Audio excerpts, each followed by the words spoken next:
무상급식 지원 중단에다 홍준표 지사의 미국 골프 파문까지 경남이 매주 화제의 중심에 떠오르고 있습니다. 이를 바라보는 경남 도민들의 심정은 어떨까요? 정치는 국민을 편안하게 해주는 행위라고 말합니다. 경남에는 정치가 실종된 건 아닌지 뒤돌아보게 됩니다.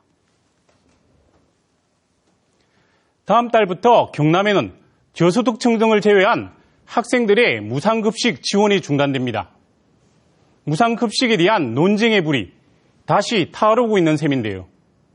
인사이드 현장에서는 보편복지를 확대하고 있는 성남시와 선별복지를 표방한 울산 동구청을 찾아 이들이 추구하는 복지와 철학을 살펴봤습니다. 가결되었음을 선포합니다.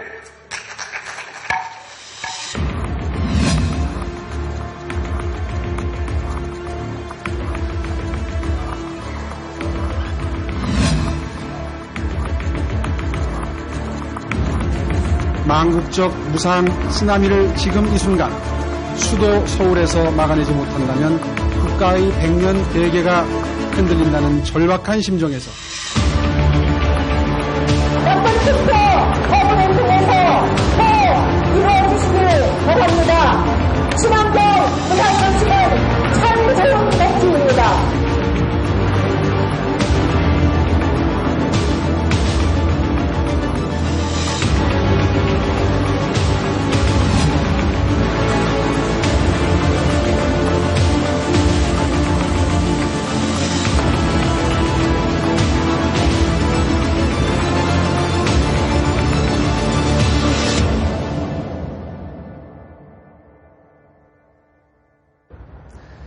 보편적 복지냐 선별적 복지냐. 최근 경상남도의 무상급식 중단 논란으로 4년 전 오세훈 전 서울시장의 복지 논란이 재현되는 양상입니다. 이런 가운데 최근 무상복지 정책을 확대해 나가고 있는 경기도 성남시와 전국 최초로 무상급식을 축소한 울산 동구청의 사례가 세간의 관심을 끌고 있습니다. 뉴스인사이드에서는 이 두 단체장을 직접 만나 무상급식에 대한 철학과 생각을 직접 들어봤습니다.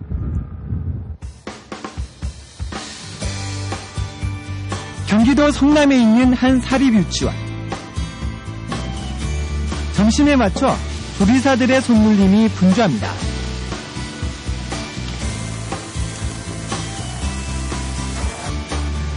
오늘 메뉴는 유기농 감자로 만든 볶음 요리와 시금치 무침, 사골곰탕입니다. 오늘 맛있는 점심 메뉴고요. 남기지 말고 다 먹자, 알겠죠? 네. 아이들이 먹고 있는 밥은 경기도 이천에서 친환경 농법으로 재배한 쌀로 만들었습니다. 일반 음식 재료보다 가격이 1.5배가량 비싸지만 아이들 입으로 들어가는 거라 깐깐할 수밖에 없습니다. 굉장히 만족도가 높고요. 일단 아이들의 먹거리가 중요하잖아요. 그런 부분을 믿고 원을 보낼 수 있어서 굉장히 엄마들이 호응도 좋고. 이 유치원은 3년 전 성남시로부터 한 끼에 2,400원씩 지원받으면서 급식의 질이 크게 좋아졌습니다. 지원을 어느 정도로 해주시니 일단 어머님들, 학부형들 부담은 좀 줄어들고 저희 기관 입장에서는 또 좋은 걸 줄 수가 있는 거예요. 그래서 저희는 어떨 때는 마음만 좋은 거 주고 싶다 이렇게 생각을 하지만 좋은 걸 주게 되면 경비가 많이 드니까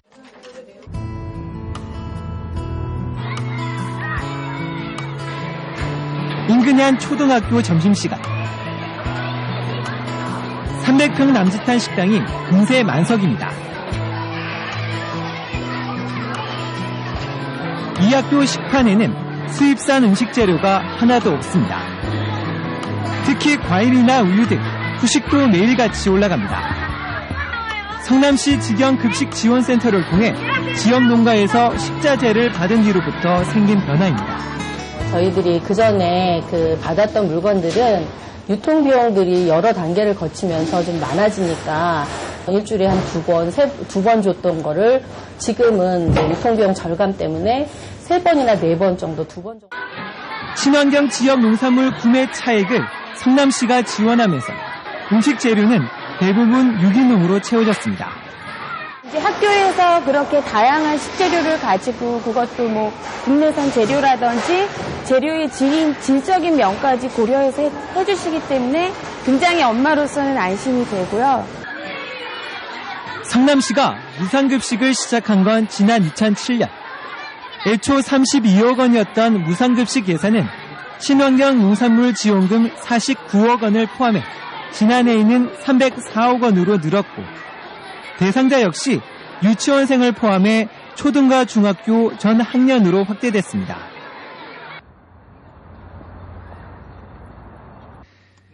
무상급식 확대를 결정한 이재명 성남시장. 이 시장은 의무교육인 중학교까지 국가가 책임져야 한다고 강조합니다.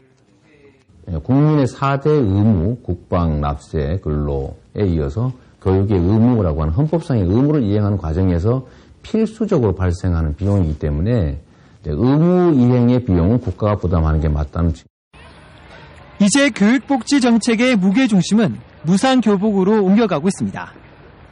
사회적 기업을 통해 가격 거품을 뺀 교복을 만들어 이르면 2년 뒤부터 중학교 신입생 전원에게 교복을 무상으로 지급하겠다고 약속했습니다.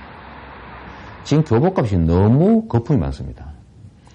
실제로 교복 생산을 성남 지역에서도 전부 다 중소공장들이 다 생산을 하는데 그 가격하고 거기에다가 특정 회사에 상표를 붙였을 때 가격이 차이가 너무 많이 나는 거예요. 그래서 우리는 좀 그런 거 좀 빼자. 그것만 하면 아마 실제 공급되는 그 교복 가격이 아마 대폭 줄어들 수 있다는 거죠. 최근 이 시장의 SNS 글이 지역 여론을 뜨겁게 달궜습니다. 올해 하반기부터 순차적으로 공공산후조리원 3곳을 설치해 소외계층 산모 2천여 명이 무상으로 이용할 수 있도록 하겠다는 선언입니다.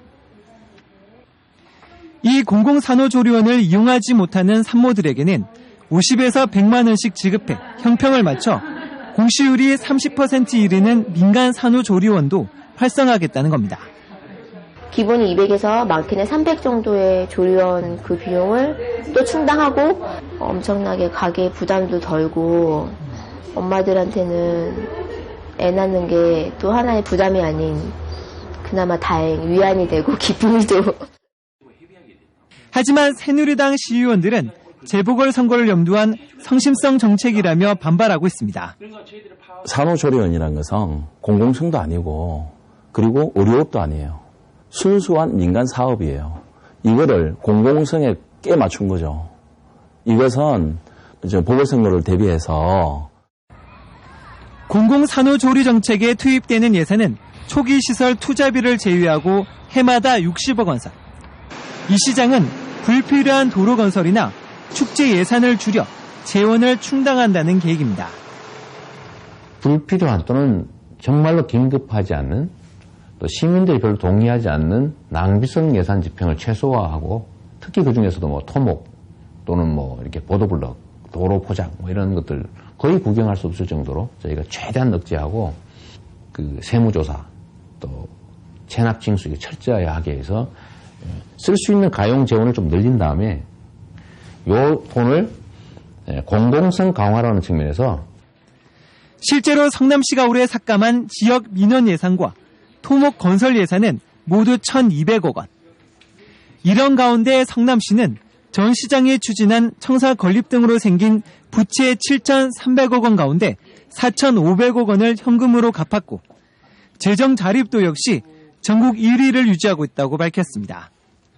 가용 예산을 확보해가지고 만들어내서 교육 지원 예산도 200억을 늘렸고 급식도 그대로 유지하는 데서 친환경 급식으로 확대해 나가고 있는 겁니다. 이거는 결국 선택의 문제가 아니고 결국 최종적으로는 철학과 역량, 능력의 문제라고 저는 감히 얘기할 수 있습니다. 하지만 일부 부정적인 시선도 여전합니다. 지금 짓고 있는 성남시립의료원이 개원하고 공공산후조리원이 본격 운영되면 재정은 급격히 나빠질 수 있다는 겁니다. 한 1,600억 정도가 지방 채무가 남아있거든요. 그 상태에서 이 계속 무상급식, 무상산후조리, 이 무상이라는 복지를 정말 수백억에 달하는 그런 정책들을 계속해서 지속 가능하다라고는 보지 않습니다. 그렇기 때문에 무상급식 논쟁이 일고 있는 자치단체는 또 있습니다. 울산광역시 동구에 있는 한 고등학교. 점심시간이 끝나고 아이들이 학교 옥상에 삼삼오오 모여듭니다. 학생들은 모두 이 학교 천문 관측 동아리 회원들. 거뭇거뭇 살아 움직이는 듯한 태양 흑점을 관찰하는 학생들의 눈에는 호기심이 가득합니다. 이게 점 2개 찍힌 거 그거요? 이 학교는 수년 전 설치해 놓은 고가의 관측 장비들이 고장나 최근 운영에 어려움을 겪었지만 올해부터 구청의 예산 지원을 약속받았습니다. 요즘 학교 예산이 점점 줄어들고 있는 상태에서 제가 하지 못한 좀 더 다양한 많은 것들을 할 수 있어요. 예를 들어 예산을 받으면 뭐 학생들이 만들 수 있는 키트, 별자리판 만들기 이런 것들 여러 가지들 좀 더. 인근의 한 초등학교 음악 시간. 청명한 실로폰 소리가 교실에 울려 퍼집니다. 이곳 아이들은 다음 달이면 이 실로폰 말고도 새로운 악기를 받습니다. 4학년은 오카리나 5학년 단소, 6학년은 소금을 배우게 되니까 6가지 악기를 익힐 수 있게 되어서 좋고 악기를 배우는 게 재미있어요. 전교생이 악기 하나씩 연주할 수 있도록 악기 구매비를 구청으로부터 지원받기로 했기 때문입니다. 예술교육이라든가 1인 1학기 이런 특색교육을 할 때 많은 애로사항이 있었는데 동구청에서 이런 지원을 해주는 바람에 그래도 학교에 많은 도움이 되고 있습니다. 지난 2013년 초등학교 5, 6학년을 대상으로 무상급식을 시작한 울산 동구청. 하지만 지난해 구청장이 바뀌고 나서 5학년의 무상급식을 중단했습니다. 형편이 충분한 가정의 자녀들은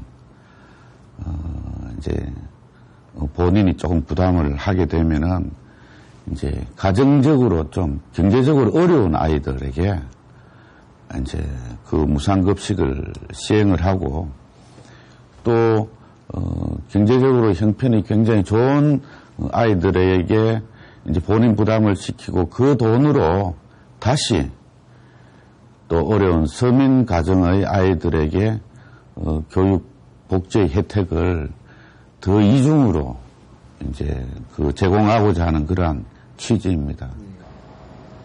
자치단체가 무상급식을 축소한 건 전국에서 처음. 이처럼 초등 5학년 무상급식을 중단하고 확보한 예산은 모두 4억 5천만 원. 동구청은 이 돈으로 학교마다 1년에 최대 500만 원씩 냉난방비를 지원하고 친환경 급식비를 한 끼에 160원씩 보조하기로 했습니다. 또 학교마다 1,000만 원에서 2천만 원까지 학교 특성에 맞는 교육 사업을 적극적으로 지원하겠다는 계획입니다. 아이들이 여름에는 시원하게 또 겨울에는 따뜻한 곳에서 공부를 할 수 있게끔 지원을 하고 또한 학교 환경 개선이나 그리고 교육 발전 동시를 암송하거나 또 좋은 시를 암송하는 그러한 프로그램을 만들어서 아이들의 문학적 소양이나 또한 정서 함량을 위해서 일각에서는 구청의 사업비 지원이 나눠먹기식이라는 비판도 일고 있습니다.